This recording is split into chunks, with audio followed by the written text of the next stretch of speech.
Πάω διακοπές στη θάλασσα. Σύντομα θα πάω διακοπές με τους γονείς μου. Περιμένω τις διακοπές με ανυπομονησία.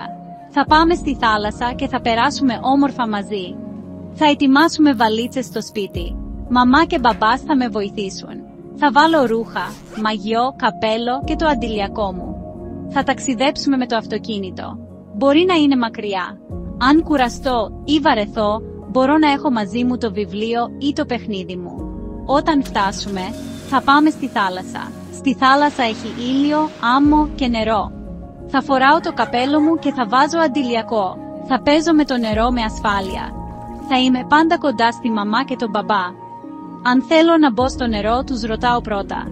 Θα τρώμε μαζί και θα ξεκουραζόμαστε. Ίσως πάμε σε ταβέρνα ή πίκνικ.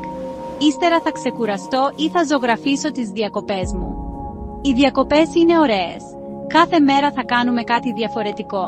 Θα χαλαρώνω, θα γελάω και θα περνάμε όμορφα μαζί. Όταν τελειώσουν οι διακοπές, θα επιστρέψουμε σπίτι. Θα θυμάμαι όμορφες στιγμές από τη θάλασσα και θα μπορώ να τις ζωγραφίσω ή να τις πω στους φίλους μου. Credits, σενάριο, αφήγηση, παραγωγή,